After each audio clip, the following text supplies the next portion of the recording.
Yeah, welcome for the next chapter in the Unit 5.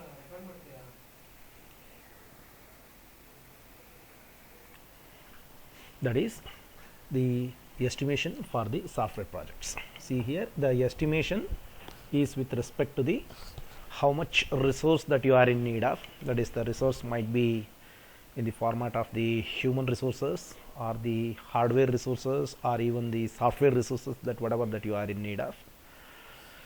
The amount of the time that wherein you need to spend, that is, you need to estimate the time, and as well as you need to estimate the effort that is being required in order to complete the project and the calendar time. Okay, so these are the estimations that needs to be typically done, and all these things are going to be done with respect to the one activity that shall be called as your software project planning.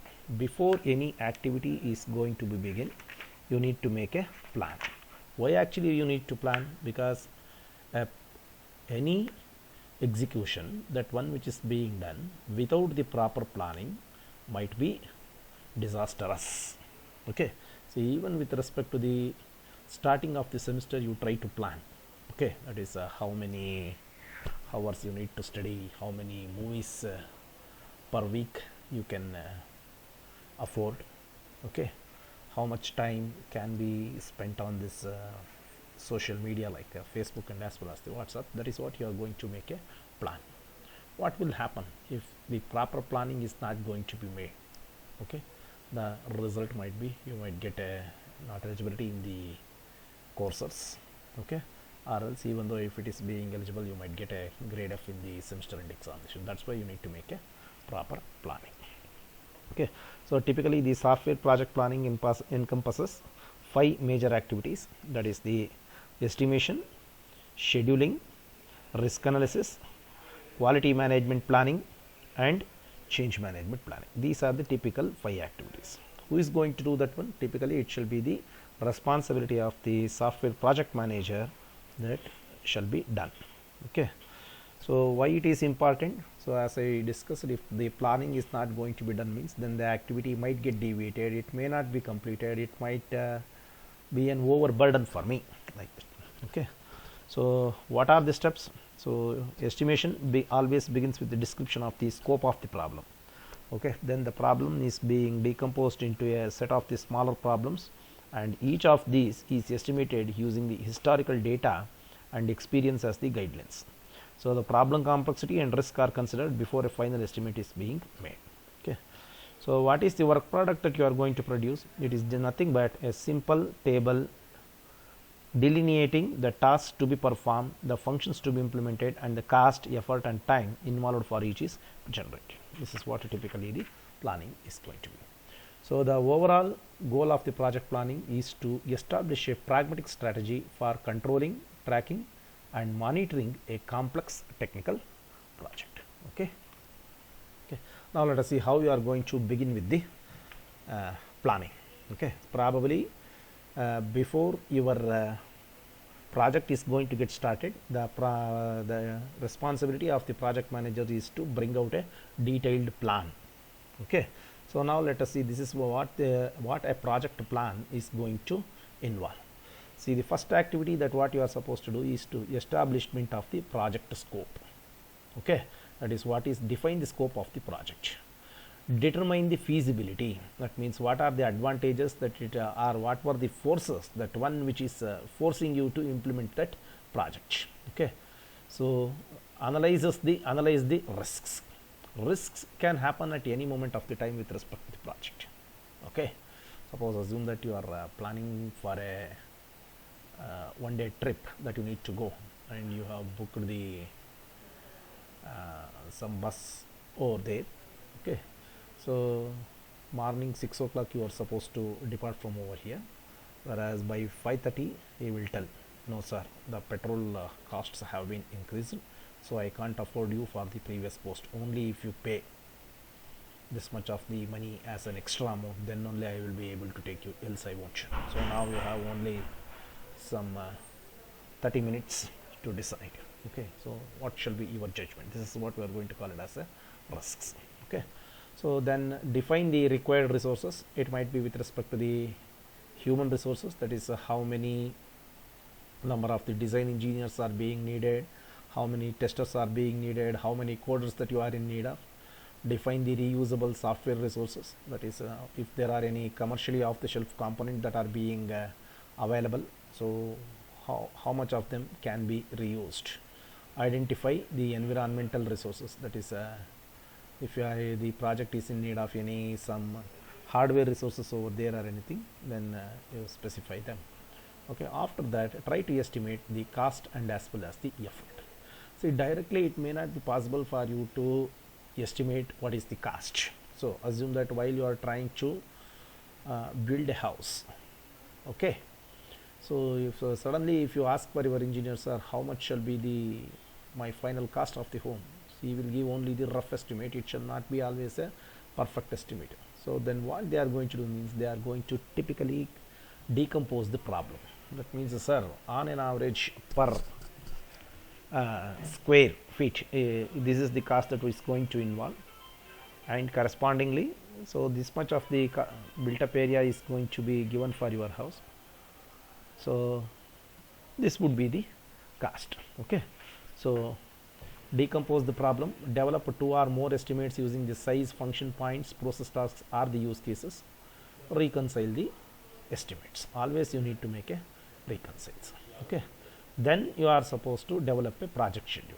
Okay, scheduling is considered that is in the that shall be in the next chapter.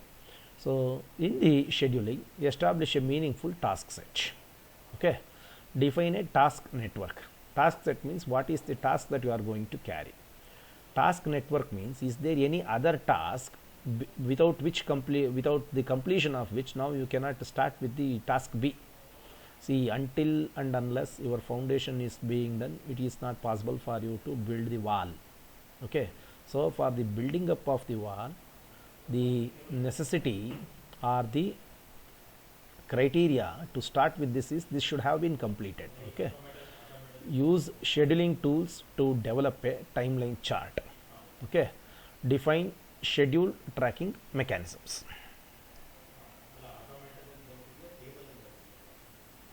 Okay, and next is the estimation of the resources, cost and schedule for a software engineering. Okay, that is it.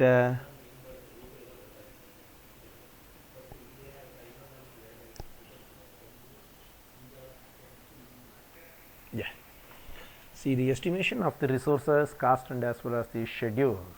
Okay, so if you are supposed to estimate means it will be mainly depending on the experience that whatever that you have gained by executing the earlier projects, and you should be having the good historical information about the, or what we are going to call it that as the metrics, and correspondingly the courage to commit the quantitative predictions when qualitative information is all that exists. Okay, the estimation carries inherent risk, and this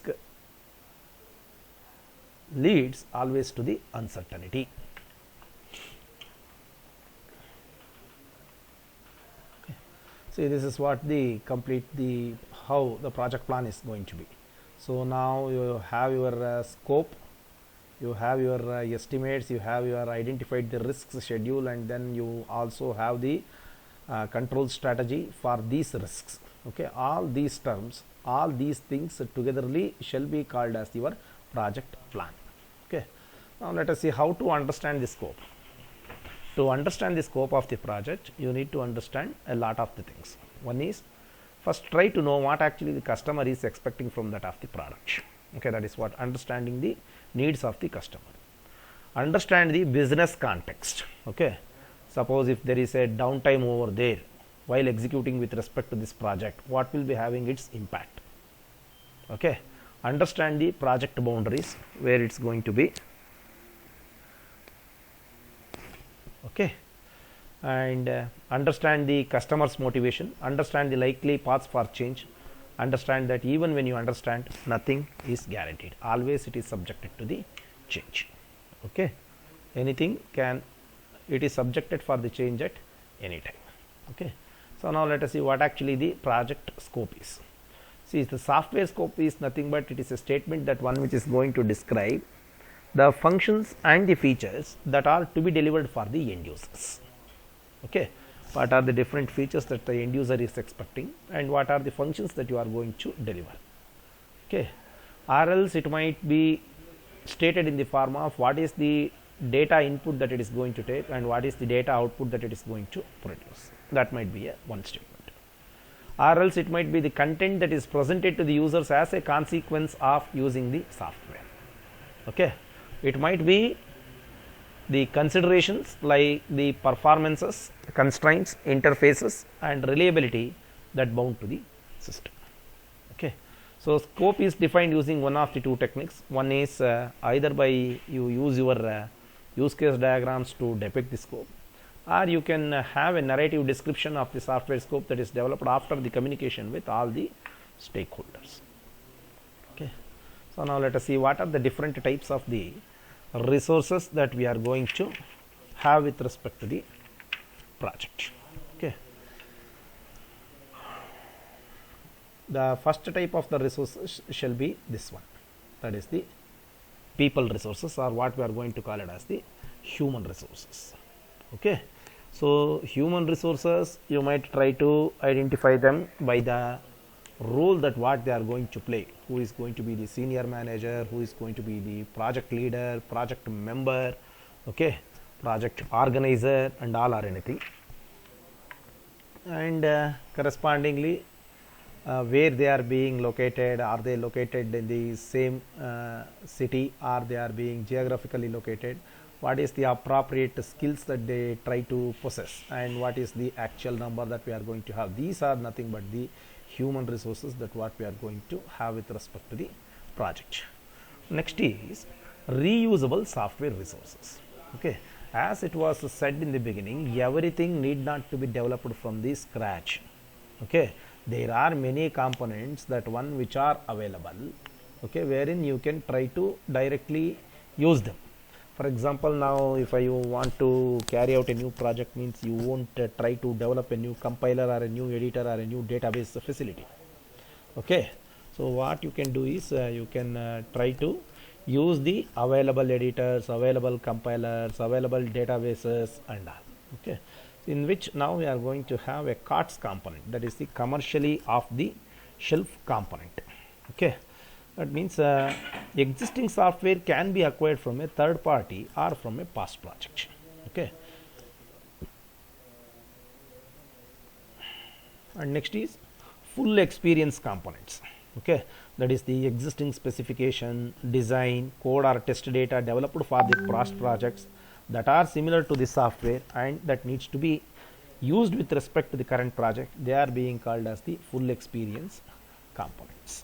Okay, partial experience components, that is the existing specification, design, code or the test data developed for the past projects that are related to the software to be built for the current project but will require substantial modification. Okay, these things, that is the fully experienced components, they are going to be completely utilized without making any modification, whereas these past experience components, they require a lot of modification if they are going to be used. Or else you can identify certain new components, that one which is not being available in the repository or in the market, wherein now you need to deliver them. Okay, and next is the environmental resources.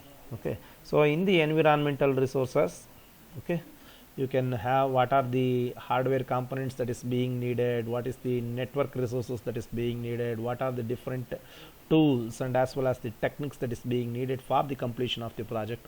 Everything needs to be identified before actually the project is going to begin. Okay, and next is estimation. Okay, so if you want to make an estimation, means first you need to understand the scope. Okay, without understanding the scope you cannot make any estimations. Okay, and then as far as possible try to decompose the problem and try to have some historical metrics. At least two different techniques needs to be used, and uncertainty is inherent in the process. Okay, that is the past or the similar project experience. Conventional estimation techniques, that is you can have your task breakdown and as well as the effort estimates, empirical models, and as well as the automated tools. So in this chapter we will be trying to estimate based on the size, that is the function point. Okay, so the estimation accuracy is predicted on the degree to which the planner has properly estimated the size of the product to be built, the ability to translate the size estimate into human effort, calendar time, and as well as the dollars, the degree to which the project plan reflects the abilities of the software team, the stability of the product requirements, and the environmental that supports the software engineering efforts. These are the 4 factors on which the accuracy is going to be dependent on. Okay, suppose if you want to make any estimate for your house, okay, what shall be the cost of the wood over there, how much kilos or tons of the steel is being needed, wherein exactly if you know that if it is going to be 1.5 tons of the steel, then correspondingly the estimation is going to be more accurate. Okay, so this is the function, how you are going to do the functional decompositions, that is by applying the divide and conquer approach. Okay, so you have a statement of the scope, then correspondingly it is going to be decomposed. That is what here you are trying to bring your modularity aspects. Okay, now let us see how to compute the function points. Okay, assume that this is a sample data, that one which is being available. Let me think, by this time it is yeah, see, these are the different functions that needs to be developed: user interface and control facilities, 2-dimensional geometric analysis, 3-dimensional geometric analysis, database management, computer graphics display facilities, peripheral control function, design analysis modules. And this is the estimated lines of the code: 2300, 5300, 6800, like that is the design analysis module is 8400. Okay, now the total estimated lines of the code is 33,200. That means for a project you need to write 33,200 lines of the code. Okay, now let us see, this is the data that is being given. Average productivity for the systems of this type is 620 LOC per month. That means on an average, okay, if the employees are going to work on the project, okay, they will produce 620 lines of the code per month. Okay, so at the end of the every month, 620 lines of the code is being produced. Burdened labor rate is equivalent to $8,000 per month. That means in order to produce this 620 lines of the code, you are supposed to spend $8,000. Okay, so if $8,000 is being spent and you have generated 620 lines of the code, I can calculate what is the cost per line of the code. So it is nothing but 8,000 divided by 620, that is equivalent to $13. Okay, so to deliver one line of the code, you are trying to spend $13. If I take total lines of the code that needs to be produced is 33,200. So 33,200 into 13, that is to produce one line of the code I am in need of $13. So to produce the 33,200 lines of the code, I am in need of $431,000. Okay, this is how the estimation is going to be done. Okay, and see, you can produce 620 lines of the code per month. The total lines of the code that needs to be produced is 33,200. So what is the total number of the person months that is being required? It should be 33,200 by 620. Okay, so on an average it shall be 54 person months. Okay, so if only one person is going to work on a project, okay, then it will be 54 person months. That is nearly 4 years, 4.5 years of the time that they need to spend. Suppose if the same thing is going to be for 2 developers, then it will become 27 months. So correspondingly, the as and whenever you are going to increase this average productivity, correspondingly the time that is being required shall get down. Okay. Yeah, now let us see how to actually compute the function point. See, in order to compute the function point, okay, see, this is the information domain value, number of the external inputs, number of the external outputs, number of the external inquiries, internal logic files, number of the external interface files. See, here they have given that is what is the total number they are supposed to appear it optimistically, likely, and as well as the pessimistically. Okay, so if I consider this as A, that is the first column as A, second column as M, and the third column as B, A, M, B. Okay, so probably you might have learned even in the course like operations research, that is whenever this A, M, and B is being given, okay, how to go with the for the next step. Okay, it is A plus 4M plus B divided by 6. Okay, so now 20 plus 24 into 4, that is 96 plus 20, 116 plus 30, 144 divided by 6, that is some weight will be 4. Okay, see, 20 plus 24 into 4, that is this is 96 plus 20, 116 plus 30, 146 divided by 6, that might be some 24. Okay, so the weight is 4. Actually this is 24 point something, 146 by 4. Wait, let me see how much it's going to be. 20 plus 96 plus 30, it is 146 divided by 6, that is 24.33 into the weight is 4, it is given.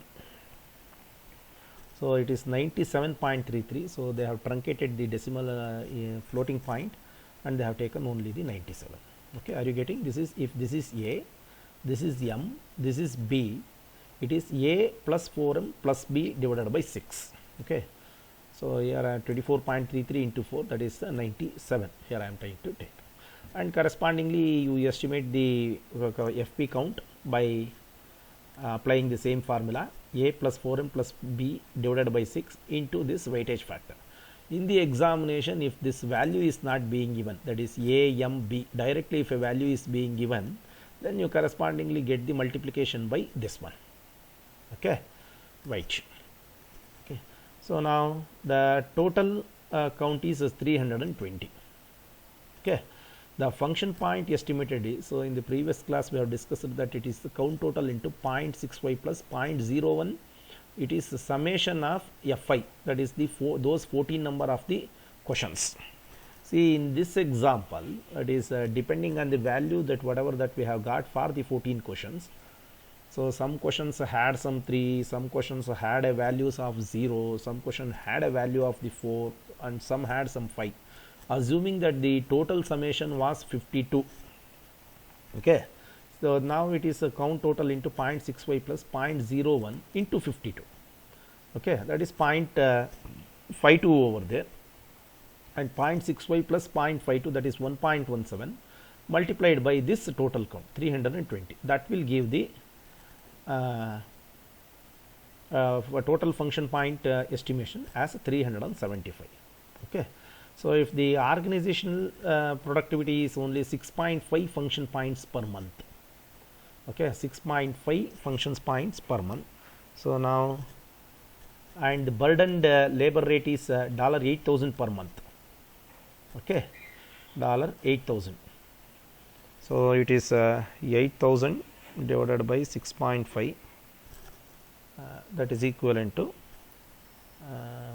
1230 per function point, that what you are trying to spend. $230 with the 1230 to develop one function point.